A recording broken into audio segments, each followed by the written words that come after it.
ملګرو سلامونه. نن را سره د صوابۍ د خاورې خدایي خدمتګار سلیم خان لالا راغلی دی او دوبۍ کې و دلته ورځې خو ډېرې وشوې چې راغلی دی. موږ راغلي یو دلته میریکل ګارډن ته د لالا نه د میریکل ګارډن په باره کې او د دوبۍ د ژوند باره کې تپوسونه کوو. لالا خپله نظر را سره شریک کړي دوبۍ او د دې میریکل ګارډن. ګوګل جانه ډېره مننه. واقعي خبره ده چې ټول اول خو ګوګل جانه زه ستا د بهار او د ټول باچا خان بابا د فکر د ټولو بچو چې په دې د متحده عرب امارات کې څومره پښتانه مېشته دي د هغه ټولو ډېره زیاته یو جهان مننه چې ما غوندې سړي ډېره زیاته مینه راکړه او په دې ټولو اماراتو کې وګرځولم او ډېره مینه راسره وکړه او زه د دې مینې به ټول ژوند پوروړی یم او قرضدار یم. خبره دا ده بنیادي چې ملګرو نن موږ میریکل ګارډن ته راغلي یو د شاه منصور د یو نومیاله خدایي خدمتګار ارواښاد نعمت الله خان کاکا بچي ګوګل جان نن را پیدا کړم په دوبۍ کې راپسې کور ته راغی او زه راوستم دلته. دې ته چې ګورم نو واقعي خبره ده چې دا ټول امارات ما وکتل دا د سرو شګو وطن دی او د دې ځای حاکمانو دې نه د ټولې دنیا د دلچسپۍ مرکز د دې نه جوړ کړی دی او ډېر لویه ښکلاګانې پکې جوړې کړي دي مصنوعي ښکلاګانې او دلته زموږ 10 لکه پښتانه چې کوم دی نو په روزګار دي او د هغوی په وجه باندې زموږ په هغه خراب او جنګزده او تباحال وطن کې د دغه 10 لکه خلکو په وجه د هغوی په کورونو کې نغري بل دي د هغوی بچي سبقونه وایي او هغوی ته ډېرې اسانتیاګانې دي. نو زه په هر ځای د دې ځای د حاکمانو د متحده عرب امارات د حاکمانو ډېر زیات مشکور یم د یو پښتون په حیثیت باندې.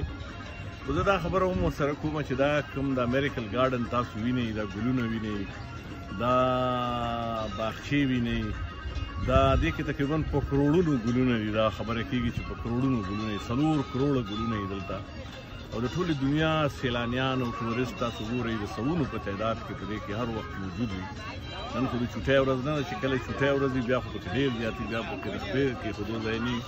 خو دا وګورئ دې کې زموږ دا ګلونه چې دي په دې کې د پښتنو ښکلا وینه تر تېرو 50-60 کالونو په دې کې شامله ده او دا ښایستونه پښتنو جوړ کړي دي زیاتر که دا بلډینګونه وینئ که دا باغونه وینئ که دا ګلونه او دا روډونه وینئ دا جنت یې دې ځای نه جوړ کړی دی کې د پښتنو ډېر لوی کنټریبیوشن دی ډېره لویه ونډه ده پکې د پښتنو ډېره لویه برخه ده پکې د پښتنو.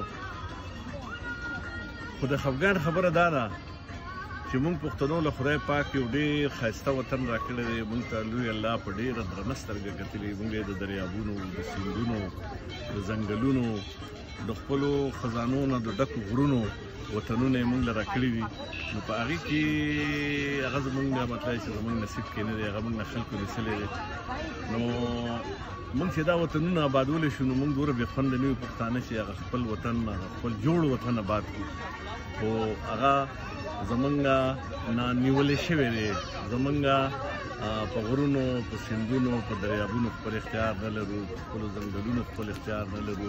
زموږ په وطن کې د تېرو 40 کالو نه پردي جنګونه شروع دي. زموږ وطن د پردو جنګونو د جنګ میدان دی. موږ پکې 50 میلیونه پښتانه په دې 45 کاله کې په لر او بر افغان وطن کې موږ مړېږو او په ټول پاکستان په امن دی.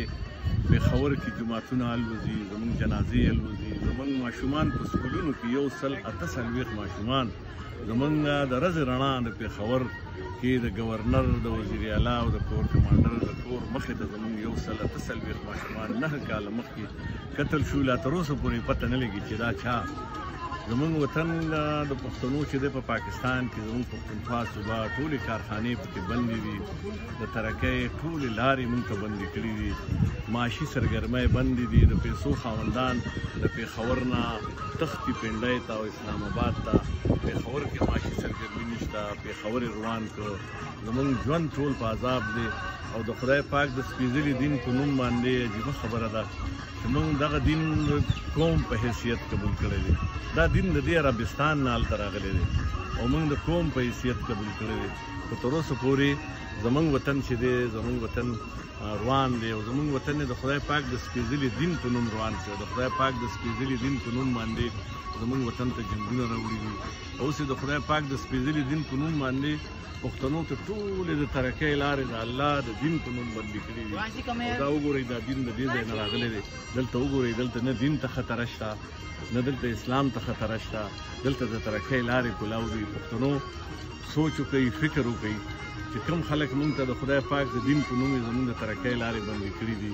د خدای پاک د دین په نوم زموږ په پښتنو کې هغه شته کارخانې بندي کړي دي. د خدای پاک د دین په نوم او د اسلام او د پاکستان په نوم زموږ نه په بجلی قبضې کړي دي. زموږ په غرونو په سیندونو یې قبضې کړي دي. موږ یې ویشلي یو. موږ یې د خپل تاریخ نشو کولی یو. موږ یې د خپلې خاورې نشو کولی یو په دغه پاکستاني ریاست کې. موږ یې د خپلو مشرانو نشو کولی یو. موږ ته خپل مشران کافران او غداران کړي دي او د دې خاورې چې څومره دښمنان یې هغې زموږ اتلان او هیروګان کړي دي زموږ په نصاب کې. د دې ټولو به غور کوو فکر به کوو او خپل وطن نه به همداسې یو میریکل ګارډن جوړو لکه چې دا دی. او زه څه ووایم زه خو دلته دا وایم دی راته وایي دا ځای پکې ښکلی دی دا ځای پکې ښکلی دی. نو ما ته د پښتو دا یو ټپه را یاده شي چې ستا د ښایست ګلونه ډېر دي او جولای مې تنګه زه به کم ټولوم.